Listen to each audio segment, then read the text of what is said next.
Mental math कक्षा 10 आप अपनी स्क्रीन पर देख रहे हैं। मैं हूं हरी सर और आप सभी बच्चे का आपके अपने channel math with Hari sir पर स्वागत है। तो बच्चों, आज हम करने वाले हैं अध्याय 3 का अगला भाग। अध्याय 3 दो चरों वाले जो समीकरण है उसका अगला भाग आज हम करने वाले हैं। तो प्रश्न नंबर 44 क्या कहता है ये देखिए, आपके सामने है। बहुत ही आसान प्रश्न है बच्चों ये, ठीक है। ये रहा आपके सामने प्रश्न नंबर 44 क्या कहता है, देखो बहुत ही आसान है हल।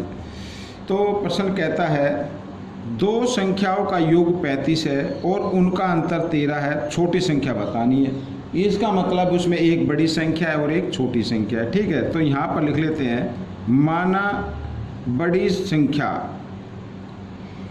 बड़ी संख्या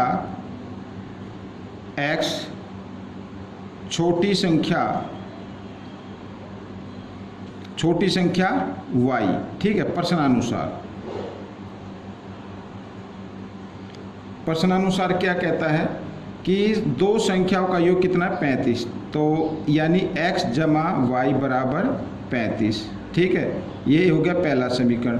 फिर लिखा उनका अंतर 13 है। अंतर का मतलब बड़ी संख्या में से अगर हम छोटी संख्या घटा दें तो क्या आता है 13 आता है। ये समीकरण हो गया दूसरा, ठीक है ना। इस तरीके से अब आप निकाल लीजिए। अब आप कर लीजिए, इधर लिख लेता हूँ इस समीकरण को।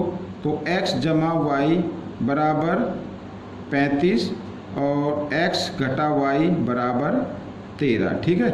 यहाँ पर हम देख रहे हैं y वाले जो पद है वो जमा घटा हो जाएंगे। एक x और एक x 2x और बराबर 5 और 3 8, 3 और 1 4, ठीक है। 2x ये आ गया। आइए इधर कर लेते हैं। तो x का मान निकाल लेते हैं 48, x बराबर 48, 2 इधर गुना में था, इधर आकर ये भाग में आ गया। जब 48 को 2 से भाग करेंगे तो 2 दूनी 4, 2 चौक 8, यानी x बराबर क्या आ जाएगा 24 आ जाएगा। x का तो मान आ गया, ये बड़ी संख्या आ गई। हमें छोटी संख्या निकालनी है। अब क्या करना है, इस x का मान समीकरण 1 में रख दो या 2 में रख दो, ठीक है। आइए कर लेते हैं। यहाँ पर लिख देता हूँ x का मान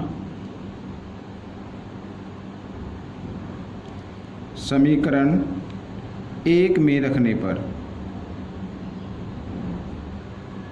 ठीक है। समीकरण 1 में रख देते हैं।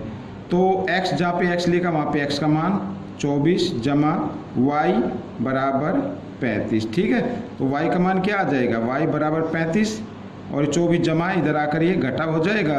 घटा दीजिए, कितना आ गया, 5 में से 4 गया 1 और 3 में से 2 गया 1, ये आ गया। ये आपका आंसर बन गया बच्चों। ये आपका क्या बन गया, आंसर बन गया, ठीक है ना। इस तरीके से करना है। प्रश्न नंबर 45 क्या कहता है, देखो प्रश्न नंबर 45, यदि एक संख्या दूसरी संख्या की दुगनी है और संख्याओं का योगफल कितना है 117 है, तो बड़ी संख्या बताओ। तो इसमें भी छोटी बड़ी लिख लेते हैं। माना बड़ी संख्या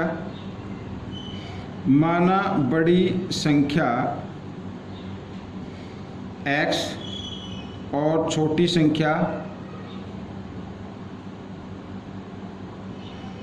y, ठीक है ना। अब प्रश्नानुसार क्या कहता है, एक संख्या दूसरी संख्या की दोगुनी है। अगर ये x बड़ी संख्या है और ये y छोटी संख्या है तो ये क्या दुगनी है। हमें बराबर करना तो इसको दोगुना कर दो, ठीक है। और दूसरी शर्त में कहता है कि संख्याओं का योगफल 117 है। एक तो ये पहला समीकरण बन गया और इस संख्याओं का योगफल क्या, यानी बड़ी संख्या जमा छोटी संख्या, इनको जमा कर दें तो 117 आता है। ये समीकरण 2 बन गया। तो बड़ी संख्या बतानी है, यानी x का मान बताना है आपको, ठीक है। अब क्या करना है, x का मान समीकरण 2 में रख दो। ये समीकरण 1 बन गया ना, x का मान ये आ गया तो समीकरण 2 में रख देते हैं। इधर कर लेता हूँ मैं, ठीक है। यहाँ पर x का मान समीकरण 2 में रखने पर, ठीक है, रख देते हैं x का मान। तो जहाँ पे x लिखा है वहाँ पे x का मान लिखना है, ये 2y। तो 2y जमा y बराबर 117, 2y और 1y 3y बराबर 117 और y बराबर 117, 3 इधर गुणा में, इधर आकर ये भाग में आ गया, ठीक है। दाएं तरफ आएगा तो 3 से इसको कर देते हैं भाग। 3 तिया 9 और 3 नीम 27, 39 आ गया बच्चों। y बराबर कितना आ गया, 39 आ गया। अब हमें इस y के मान को समीकरण 1 में रख देना, तो आपकी बड़ी संख्या आ जाएगी, ठीक है ना।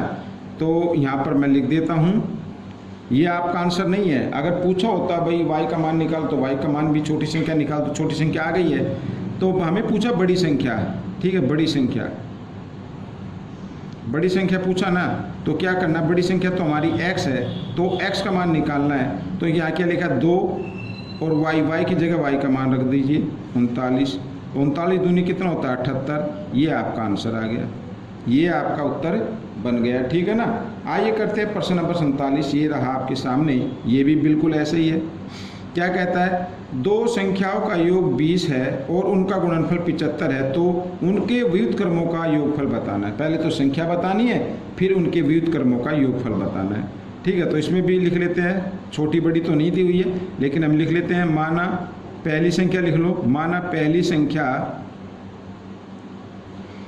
x और दूसरी संख्या y, ठीक है। माना पहली संख्या x है, दूसरी संख्या y है। दो संख्याओं का योगफल कितना 20 है, ठीक है। प्रश्नानुसार क्या कहता है कि दो संख्याओं का योगफल क्या है 20 है, यानी पहली संख्या जमा दूसरी संख्या को अगर हम जमा कर दे तो 20 आता है। ये पहला समीकरण बन गया। अच्छा, दूसरा समीकरण क्या है, और उनका गुणनफल कितना 75 है। यदि इन दोनों संख्याओं को हम गुणा कर दे, ठीक है, इस तरीके से, तो कितना आता है 75 आता है ये, ठीक है। ये समीकरण दूसरा बन गया, 2 हो गया। अब हमें क्या करना है, ये आप देख रहे हैं। तो यहाँ पर बच्चों मैं एक काम करता हूँ, ठीक है ना।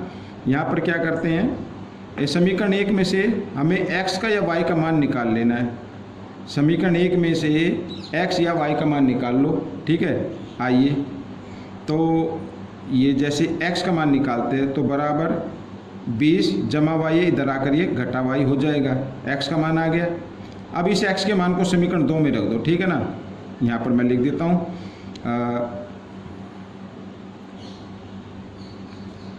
x का मान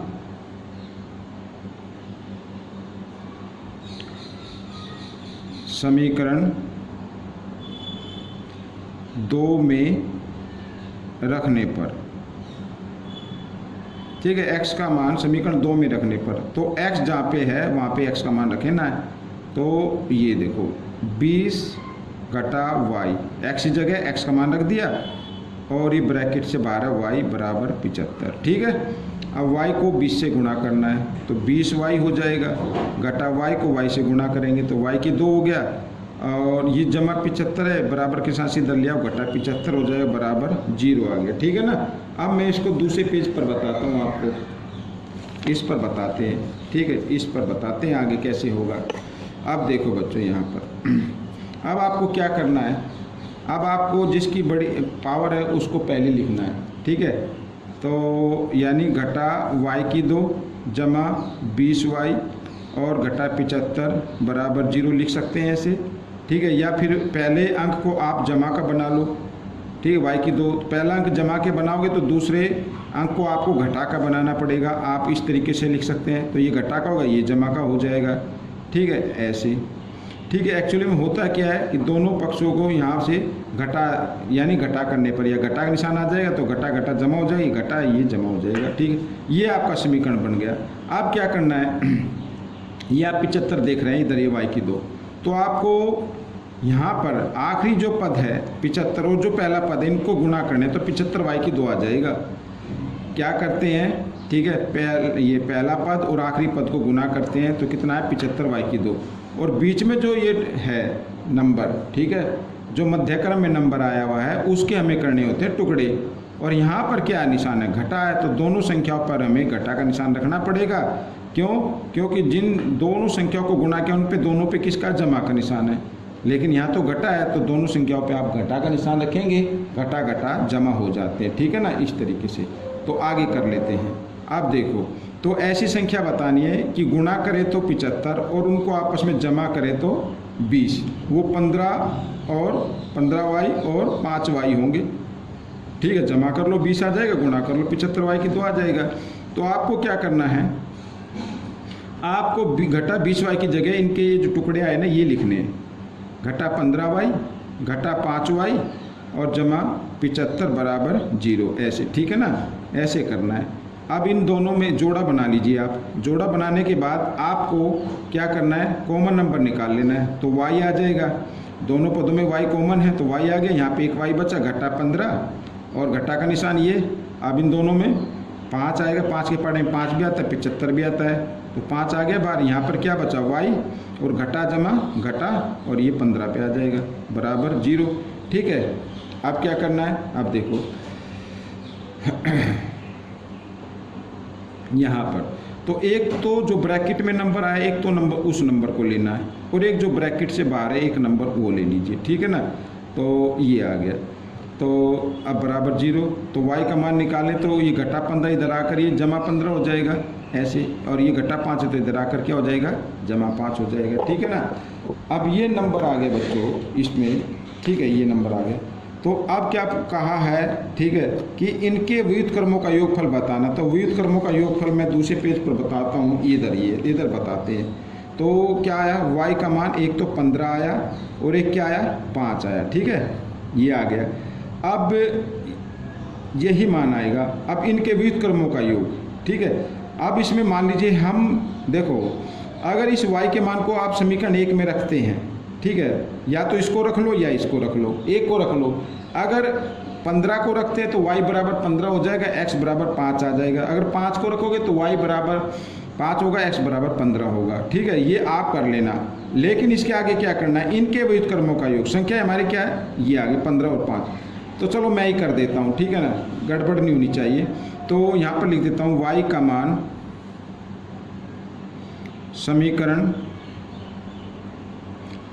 समीकरण हम किस में रखते हैं, 2 में रख लेते हैं, ठीक है। समीकरण 2 में रखने पर, ठीक है, इसमें से एक मान लेना भाई, ये ले लेते हैं, ठीक है।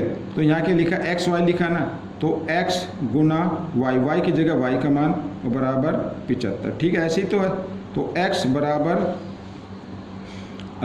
75, 15 इधर गुणा में है, इधर आकर ये भाग में आ जाएगा, 15 से भाग करेंगे, 15 पंजे 75, तो x बराबर क्या आ गया, 5 आ गया, समझ में आ गया।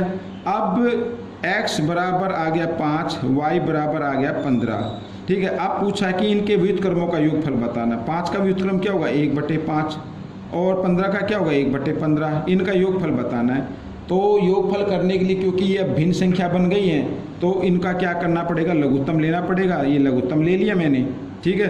अब 15 को 5 से भाग करेंगे, 5 का पारा 3 पे जाएगा, 3 को 1 से गुना कर दें, 3 एकम 3, ठीक है। क्योंकि यहाँ पर हर और लघुत्तम एक जैसे, तो अंश को यूं क्यों लिखना है, तो 3 और 1 4, 4/15, ये आपका उत्तर बन गया बच्चों। इस तरीके से प्रश्न आपका हल हो गया। आइए करते हैं प्रश्न नंबर 48। तो ये रहा प्रश्न नंबर 48, ठीक है। क्या कहता है, देखो प्रश्न नंबर 48, दो संख्याओं का योग 20 है और उनका गुणनफल कितना, 19 है, उनका अंतर बताइए। बिल्कुल ऐसी जैसी अभी किया है, ठीक है। माना पहली संख्या x मान लेते हैं और दूसरी संख्या, ऊपर ले लेता हूँ थोड़ा सा मैं, y मान लेते हैं, ठीक है। तो प्रश्नानुसार क्या कहता है, यहाँ पर लिख लेते हैं कि दो संख्याओं का योग 20 फल 20 है, यानी x जमा y बराबर 20, ये पहला समीकरण बन गया। अच्छा, दूसरा कहता है उनका गुणनफल क्या है, 19 है, तो x और y को गुणा करें तो क्या आएगा, 19 आएगा, ठीक है। फिर वही करना, समीकरण 1 आ गया ना, समीकरण 1 से ही हम दूसरा समीकरण बना लेंगे, यानी तीसरा, ये समीकरण 2 हो गया, तो इससे तीसरा बना लेते हैं। तो x का मान निकाले तो x बराबर 20 घटा y, ये जमा y है, इधर आकर ये घटा y हो जाए, समीकरण बन गया 3, ठीक है ना, समझ में आ गया। अब समीकरण 3 को समीकरण 1 में रख दो, ठीक है। यहाँ पर मैं लिख देता हूँ, समीकरण 3 को समीकरण 1 में रखने पर, ठीक है, समीकरण 1 में रख देते हैं। तो जहाँ पे x लिखा वहाँ पे x का मान रखना है, 20 घटा y, और ये ब्रैकेट से बाहर y और बराबर 19, ठीक है। फिर वही करना, गुना y को 20 के साथ किया 20y, और y को y के साथ करेंगे y की 2, 19 को इधर ले आओ, घटा 19 और बराबर 0, ठीक है, ये आ गया। इसको फिर दूसरे पेज पर बताते, जगह कम है। ठीक है, आइए इस पे बता लेते हैं। तो आपको क्या करना है, बड़ी पावर को पहले लिखना है, छोटी पावर को बाद में लिखना है और बाद में 19 लिखना है। ठीक है, पहली संख्या को जमा में बना लीजिए, y की 2 घटा 20 y और जमा 19 बराबर 0। ठीक है, ये आ गया। अब क्या करना है, अब ये करना है बच्चों, आखिरी और पहले पद को लो, गुणा करें तो 19 और y यानी 19y की 2 आना चाहिए और जमा करें तो 20 आना चाहिए, 20y, लेकिन घटा का 20y, तो दोनों संख्याओं पे घटा का होगा। वो संख्या हो जाएगी 19y और घटा 1y। ठीक है, इस तरीके से गुणा करेंगे तो 19y की 2 और इनको जमा करेंगे तो 19y और 1y कितना होता है, 20y होता है। तो इस तरीके से हो जाएगा। ठीक है, तो इसकी 20 घटा 20y की जगह हमें ये टुकड़े लिखने हैं। तो y की 2 घटा 19y, ठीक है, घटा y जमा 19 बराबर 0। ठीक है, अब क्या करना है, ग्रुप बना लेना है, ऐसे जोड़ा दो का, कॉमन संख्या निकालनी है। तो y आ गया, यहाँ पे y बचा घटा 19 और घटा का निशान, इसमें कॉमन कुछ है तो एक आप मान लीजिए, तो y घटा 19। ठीक है, क्योंकि घटा जमा घटा होते हैं बराबर 0। तो आपको क्या करना है, एक जो ब्रैकेट में नंबर है, दोनों ब्रैकेट में से एक ब्रैकेट वाले नंबर को लिखना है और एक जो ब्रैकेट से बाहर है उसको लिखना है। ठीक है, बराबर 0। तो y बराबर यहाँ पर घटा 19 है तो इधर आकर जमा 19 हो जाएगा और इधर क्या हो जाएगा, 1 हो जाएगा जमा का। ठीक है, ये आ गया। अब इनमें से कोई भी एक मान आप समीकरण 1 में रख दो या समीकरण 2 में रख दो या समीकरण 3 में भी आप रख सकते हो। ये रहा आपके सामने, ठीक है, ये रहा, तो आपका वो आंसर आ जाएगा। मान लीजिए हम y का मान समीकरण 2 में रखते हैं, इस समीकरण 2 में रखते हैं। ठीक है, मैं लिख लेता हूँ यहाँ पर y का मान समीकरण 2 में रखने पर, ठीक है, 2 में रखने पर, तो x y की जगह y का मान 19 बराबर 19। ठीक है, तो x ये 19 बराबर 19 हो गया, ये घटा 19 से इधर सॉरी गुना 19 से इधर आकर ये भाग में आ जाएगा, जो गुना में होता है वो भाग में आ जाता है। तो 19 से कम 19, तो x बराबर क्या आ गया, 1 आ गया। हमें पूछा था कि उनका अंतर बताना है, क्या बताना है, अंतर बताना है। तो 19 घटा 1 बराबर कितना आएगा, अंतर 18 आएगा। ये आपका उत्तर बन जाएगा, ये आपका उत्तर बन गया। ठीक है, इस तरीके से प्रश्न आपका हल हो गया। अब प्रश्न नंबर 48 भी कर लेते हैं, काफ़ी बड़ा प्रश्न था, अब ये थोड़ा छोटा होगा। ठीक है, आइए कर लेते हैं हल। कहता है एक भिन्न के अंश और हर का योग कितना, 12। ठीक है, यहाँ पर लिख लो, माना भिन्न का अंश x व हर बराबर y है। ठीक है, ये आ गया। तो x जमा y, इन अंश और हर को जमा कर दें तो कितना आता है, 12 आता है। समीकरण 1 बन गया जैसा कि लिखा हुआ है। आगे लिखा यदि हर में 3 जोड़ दिया जाए। अब भिन्न बना लो, भिन्न कैसी होगी, भिन्न, ये भिन्न अंश क्या है, x है, तो x ऊपर आएगा और हर नीचे आएगा। यदि हर में 3 जोड़ दिया जाए, ठीक है ना, हर में ये 3 जोड़ दो तो भिन्न कितनी हो जाती है, 1/2 हो जाती है। इस तरीके से इतना करने के बाद आपको क्या करना, क्रॉस में गुणा कर देना, 2 की x के साथ गुणा कर देंगे। आइए आगे कर लेते हैं। तो 2x हो जाएगा और 1 को y जमा 3 के साथ गुणा करना है ऐसे क्रॉस में, तो 1 से गुणा करने पे तो वही नंबर आता है, तो लिख लेते हैं इस तरीके से। तो 2x y को इधर ले आओ, घटा y बराबर 3, ये आ गया। ये समीकरण बन गया 2। ठीक है ना, ये समीकरण 2 बन गया। आइए इसको भी मैं दूसरे पेज पर आपको बताता हूँ। ठीक है, ये पेज ले लेते हैं एक इधर से। वीडियो काफ़ी लंबी हो गई लेकिन कोई बात नहीं। देखो समीकरण 1 ये लिख लिया मैंने, इसके नीचे समीकरण 2 लिख लेते हैं। अब y वाले पद तो एक जैसे हैं, पहले निशान बदले हुए हैं, जमा घटा, घटा कट गए, 2x और 1x इनको जमा कर लीजिए, 3x हो जाएगा और 12 3 15 हो गया। ठीक है, आइए इधर कर लेते हैं। तो x का मान निकालना है, तो x बराबर 15, 3 इधर गुणा में, इधर आकर ये भाग में आ जाएगा, 3 पंजे 15। x बराबर कितना आ गया, 5 आ गया। x का मान कितना आ गया, 5 आ गया। अब इस x के मान को समीकरण 1 में रख दो, लिख लेता हूँ मैं, x का मान समीकरण 1 में रखने पर, ठीक है, समीकरण 1 में रखने पर, ये समीकरण 1 आप देख ही रहे हैं, x जगह x का मान रखेंगे, जमा y बराबर 12 और y बराबर 12, 5 इधर जमा में, इधर आकर इकट्ठा में हो जाएगा और y बराबर क्या आ जाएगा, 12 में से 5 घटाएंगे तो 7 आ जाएगा। ठीक है, 7 आ जाएगा। अब हमें भिन्न बतानी है, ठीक है ना। भिन्न संख्या क्या बनेगी, ये भी तो बताना है ना। ये तो x y का मान आ गया। तो अंश हमेशा कहाँ आता है, ऊपर, और हर कहाँ पे आता है, नीचे। ये अंश है और ये y का मान जो है ये हर है। ये आपका आंसर बन गया। ठीक है, तो बच्चों इस तरीके से ये वीडियो कंप्लीट हो गई है। ये जो प्रश्न नंबर आप देख रहे हैं 49 वीडियो और ज़्यादा लंबी हो जाएगी, इसको हम अगले भाग में कराएंगे। तब तक आप वीडियो को पूरा देखिए और प्रैक्टिस जरूर करें। ठीक है, मिलेंगे अगले भाग में, तब तक के लिए धन्यवाद।